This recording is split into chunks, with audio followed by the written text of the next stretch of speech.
اس طرح استعمال ہو رہا، بلکہ اصطلاحاً اس کے لیے اردو میں لفظ استعمال ہوگا تمہارے حال پر چھوڑ دیا۔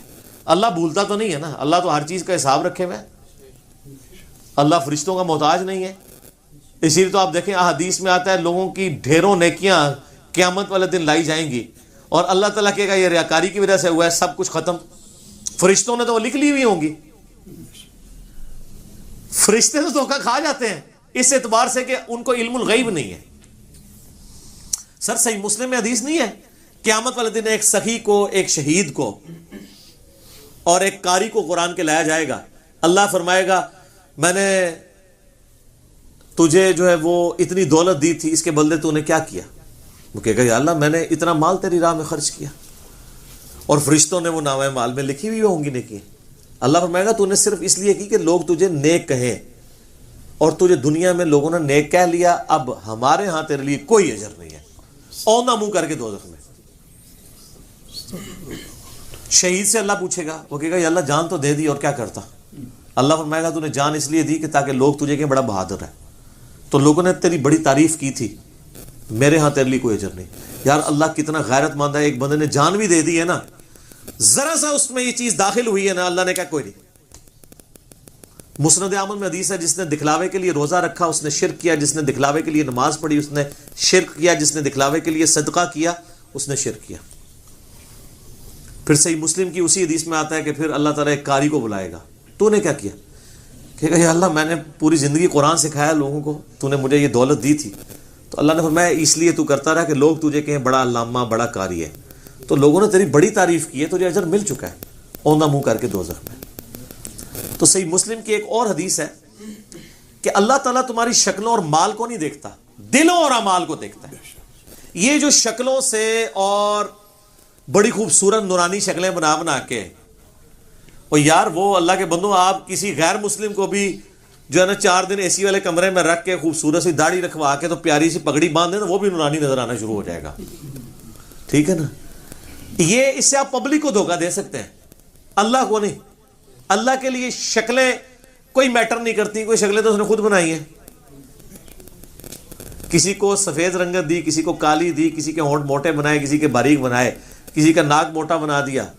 حضرت بلال حبشی ہمارے سب کانٹیننٹ کی ڈاکٹرن میں خوبصورت تو نہیں ہو سکتے، یہاں تو باریک ہونٹوں والے کو، پتلی ناک والے کو اور صاف رنگت والے کو خوبصورت سمجھا جاتا ہے۔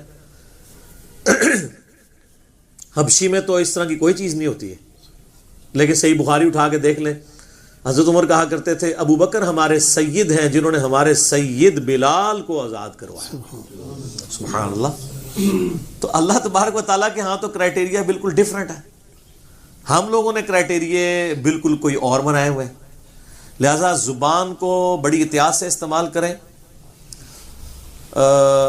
صحیح بخاری اور صحیح مسلم دونوں میں حدیث موجود ہے، نبی صلی اللہ علیہ وآلہ وسلم نے فرمایا کہ بعض اوقات انسان پوری زندگی جنتیوں والے اعمال کرتا رہتا ہے حتیٰ کہ جنت سے ایک بالشت رہ جاتا ہے، اور اپنے منہ سے کوئی ایسا کلمہ نکال دیتا ہے کہ دوزخ کے اندر پہنچ جاتا ہے وہ، استغفر اللہ تو بولے۔ تو یہ اس طرح کے کلمات نکالنے سے ایسا ہو جاتا ہے نا، تو اس لیے ڈرنا چاہیے کہ انسان اپنی زبان کو کہاں پہ استعمال کر رہا ہے۔ خصوصاً اللہ اور اس کے رسول کے معاملے میں آپ مذاق بھی نہیں کر سکتے۔ سورہ توبہ کے اندر بھی آتا ہے نا کہ وہ منافقین جو ہیں وہ بھی نبی علیہ السلام کے ساتھ اس طرح کی گفتگو کرتے تھے، اگر کوئی کاؤنٹر کوشچن ہو جاتا تو کہتے ہم تو مذاق کر رہے تھے۔ تو اللہ نے اتنا سخت فتویٰ دیا، کیا اللہ اس کا رسول ہی رہ گئے کہ تم ان سے مذاق کرو؟ تم ایمان لانے کے بعد کافر ہو چکے ہو، اللہ کے رسول کے ساتھ مذاق کرتے ہو، ٹھیک ہے؟ تو وہ کہتے تھے یا رسول اللہ آپ ہمیں غزوہ تبوک کے اوپر نہ لے کے جائیں، ہمیں آزمائش میں نہ ڈالیں، ہم فتنے میں پڑ جائیں گے، وہاں پہ وہ شام کی عورتیں ہیں، آپ کو پتہ ہے ہم عورتوں کے معاملے میں ویسے ہی بڑے کمزور ہیں۔ ہائے ہائے ہائے، اللہ نے فرمایا تم فتنے میں وہاں پہنچے بغیر ہی پڑ چکے، اس سے بڑا کیا فتنہ ہوگا کہ رسول اللہ کے ساتھ غداری کر رہے ہو۔ آج نبی علیہ السلام کی جان سے بڑھ کر کوئی اور تمہیں چیز ہونی چاہیے تھی، اپنی جانیں ان کے لیے نچھاور کرتے، تو فتنے میں تم پڑ چکے کہ تم نے اپنی جانوں کو رسول اللہ کے اوپر ترجیح دے دی ہے، وہاں جا کے کیا فتنے میں تم نے پڑھنا ہے۔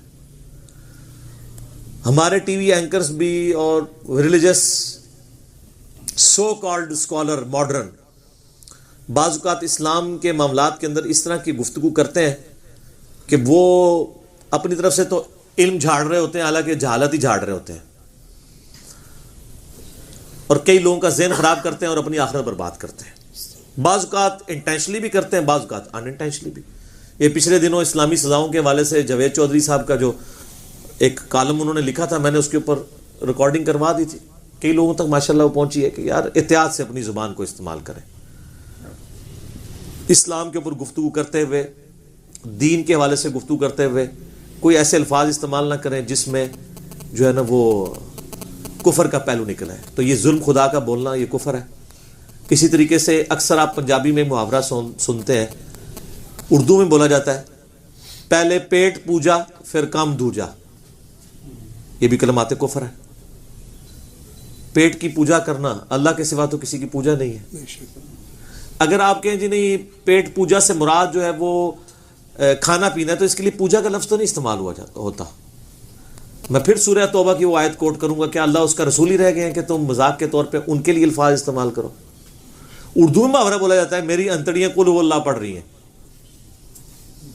کوئی اور الفاظ استعمال کر دیں آپ، نہ دین کے معاملات کو بیچ میں لے کے آئیں. پیٹ پوجا کا لفظ استعمال نہ کریں. اسی طریقے سے کئی ایک گانے ہیں جو ہمارے نوجوان گنگنا رہے ہوتے ہیں اور ان میں کلمات کفر موجود ہوتے ہیں.